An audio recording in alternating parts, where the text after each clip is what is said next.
Set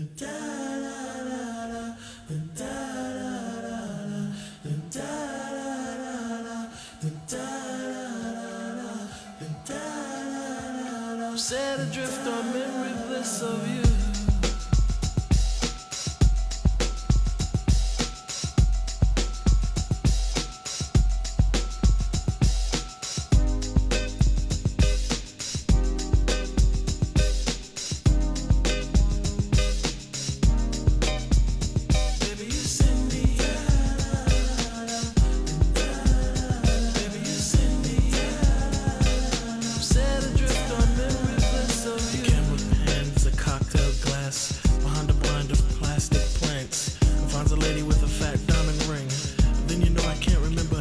I think it's one of those deja vu things, or a dream is trying to tell me something, but will I ever stop thinking about it? I don't know. Hello and greetings to everybody who's able to see and hear me. Thank you for tuning into whatever the hell this is, if it's a show or a broadcast or whatever you want to call it. It's my periodic, unscheduled, no time commitment rants, or I'm just flapping my lips from the perspective of a Baptist clergyman slash old man who's been alive for a while and has seen the good, the bad, and the ugly, and offers sometimes some wisdom, sometimes some criticism. Sometimes I'm just venting, but for every negative message that I get where someone is whining and complaining because I'm speaking in a way that did not conform to what their prejudices and presuppositions demand my views on life should be, for every one of those, there are 10, sometimes 12, yea, 15 that say, hey, I'm really glad someone said that, or I'm glad you gave me that perspective. I was wrestling with such and such a subject, and I came across you, and it offered me some positive, useful advice and information. So that's a good thing. I had originally intended, next time I'm sitting in front of you, to be discussing a very particular, very serious subject, but the ancient rabbinic Jews had a saying, and they said, man makes plans, but God laughs. And if I live until September, I will be 50. And I can confirm through life experience that if you ever want to hear God laugh, simply make some plans. You can say, hey, I'm going to do A, B, and C at this place, at this time, under these circumstances. But on many occasions, the one who spoke and the galaxies leapt into existence because he commanded them to will intervene in your life and bring circumstances across your path that remind you who's really in control and who's really running the show. And it ain't you, all right? And so I wanted to come here and talk about a thing, and I'll get to the thing that everyone wants me to talk about, because something else came across my path, and I have to talk about it. It's not like this, the world needs to know this, someone needs to have this very serious conversation and speak some wisdom into this area. It's more of a thing that's irritating, like the buzzing of flies, like, oh, what is that thing flying around me? It's a fly, I gotta swat it. It's kind of a stupid thing, but nonetheless, it requires me to say something. 20 years from now, if someone's looking at my greatest verbal hits, this is not going to be in the conversation of the greatest thing I've ever done. I hesitate to waste the time on it, but I figured, what the hell? I have to. I can feel it inside that it's supposed to be covered, instead of reaching and changing 100 lives. It might reach or change one, but it's like the starfish on the beach, and you're throwing them into the ocean, and someone says, hey, why are you trying to save that one? Well, you can't save all of them. It just doesn't matter. And you could say, well, it mattered to the one that I saved. You know what I mean? I am ruining that thing badly. That's one of the prices you pay for raw, uncut, live crap, is that I can screw up a great metaphor. But find the starfish on the beach thing. The thing you do might seem hopeless when you're talking about the macrocosm and the big picture, but to the one that it reaches, it's a beautiful thing. And so this is one of those where I'm just grabbing one starfish to save it, and it's not going to matter to other people. But so a young man who shall remain nameless under my influence wanted to impress me and wanted to say, Dr. Shanley, I'm working hard at what the kids call leveling up. I hate that kind of terminology, and it's outside of the scope of this recording to tell you why I hate the kids' terminology. But I hate when they say stuff like, I'm trying to level up, I'm trying to come up, and all that stuff. But he wanted me to see I'm putting in work. I'm trying to improve myself as a man to be more competent, because one day I'm going to be a husband, a father, possibly, you know, having a good role in a business or maybe even a church, you know what I mean? And so, okay.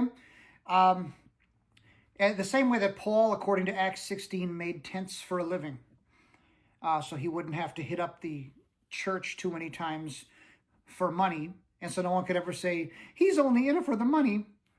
He made tents and sold them to finance his life. In that same way, I've never taken any money from a church ever.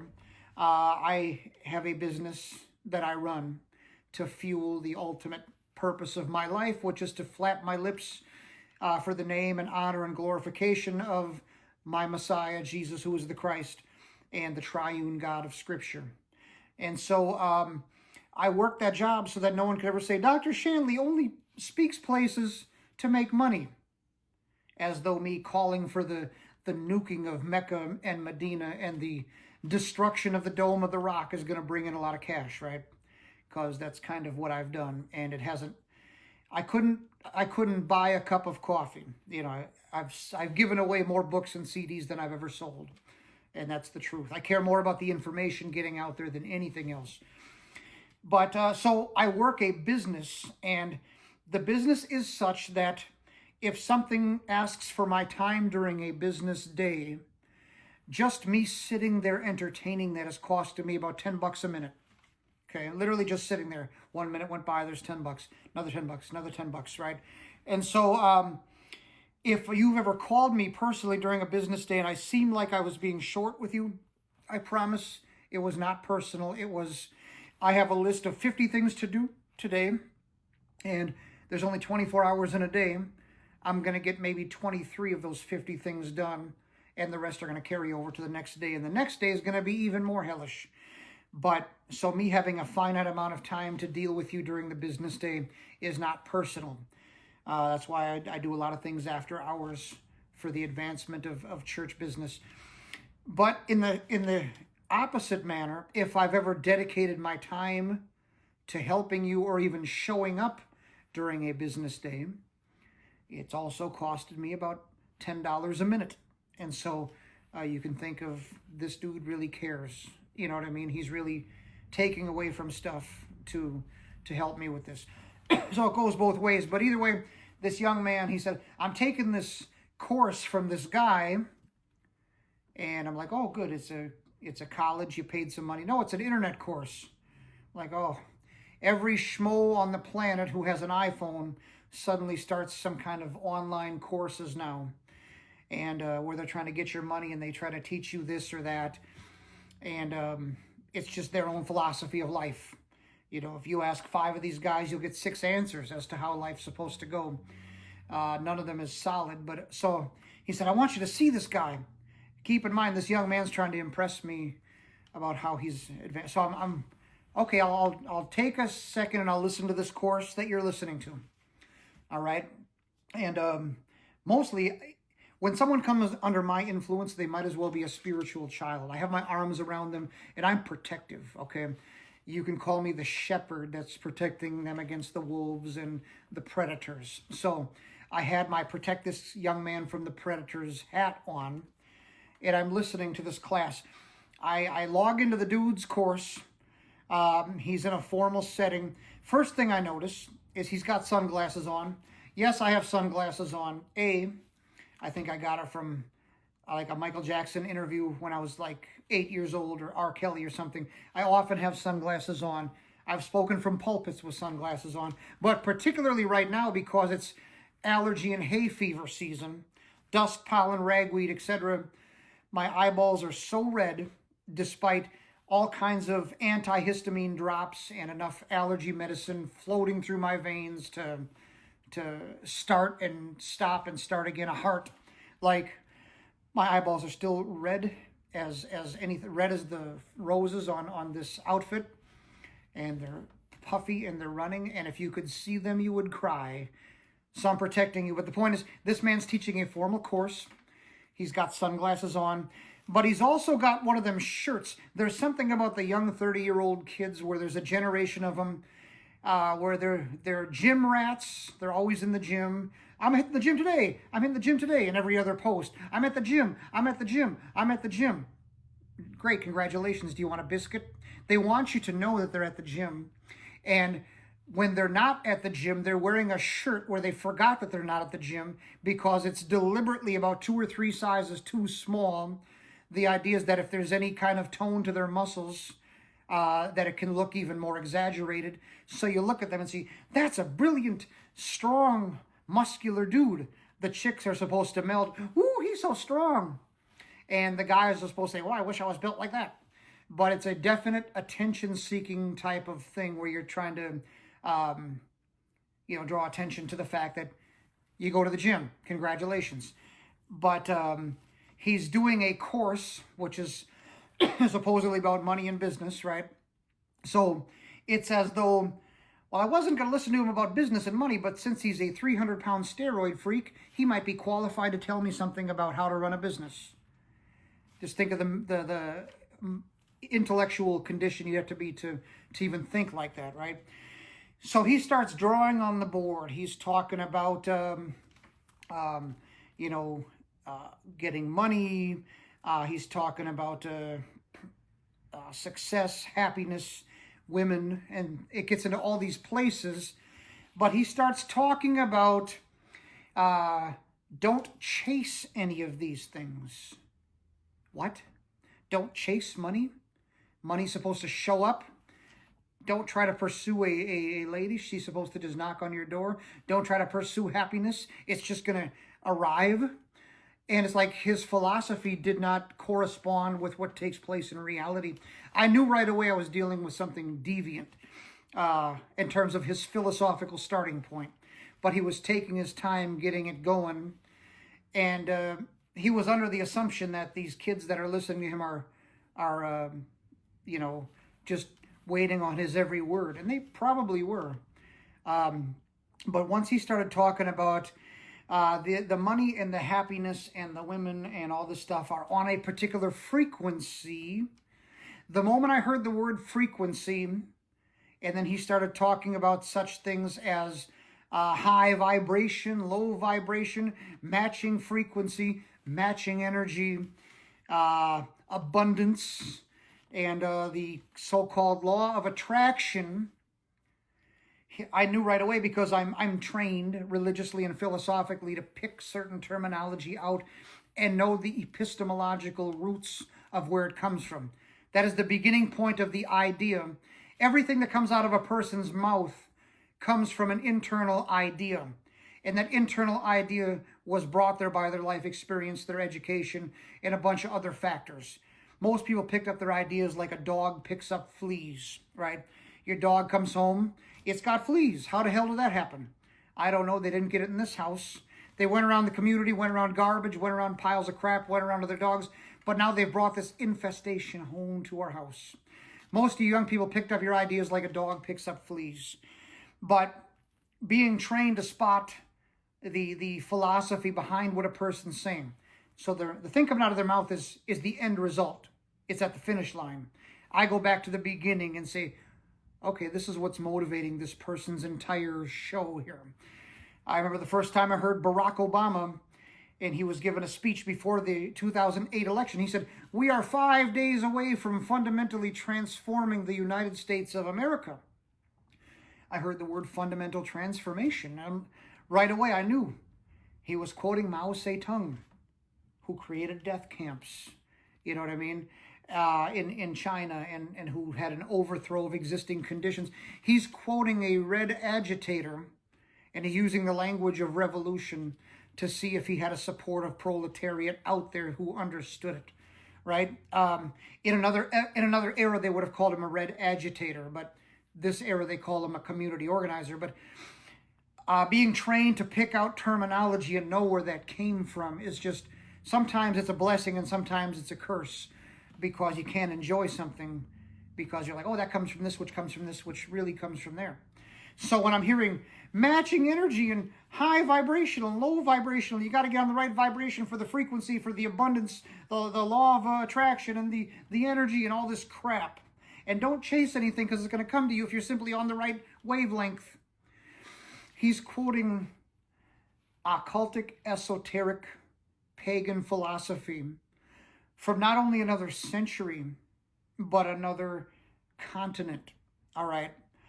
And so the young man that sent it to me, and I look back at the message, and he said, Grand Rising. Grand Rising is a phrase that's a deliberate alternative to good morning, but it comes from like yoga type of Eastern occultic thought. All right. People who read tarot cards, and I'm a Capricorn, baby. It's Capricorn season. Woo! It's Cancer season. Those kind of people who do that shit, they say that kind of stuff because it's part of that religious garbage. Okay. As a Baptist who holds to the triune God of the Hebrew Christian scriptures, who made all things and made you, and who in the historical figure of Jesus of Nazareth sent God the Son here to save the elect and to save the church, and who is resurrected and glorified and will come again, and every human being will stand in front of him. Every single word that comes out of your mouth, every single thought that moves through your head, every motive that energizes your heart, every deed that's performed in your body, all of it will be laid bare in the documents in the heavenly courtroom, and you will be the defendant. All right, and you will stand before Jesus Christ. Okay, Jesus Christ can be your attorney before God the Father that gets you the not guilty verdict if you trust him. But if you spend your life chasing after this pagan garbage, it's going to be a bad day for you up there. But down here, I can tell you, as a person who has had many 6-digit years and maybe 5-7-digit years, who has been successful in the business world, that I've never had to participate in any Hindu philosophy, any Eastern occultic, pagan, esoteric crap. I'm not sitting in a Hindu ashram. I don't have cow shit in my hair. I'm not sitting in a yoga position trying to become one with the universe or to try to work out my karma or any of that garbage.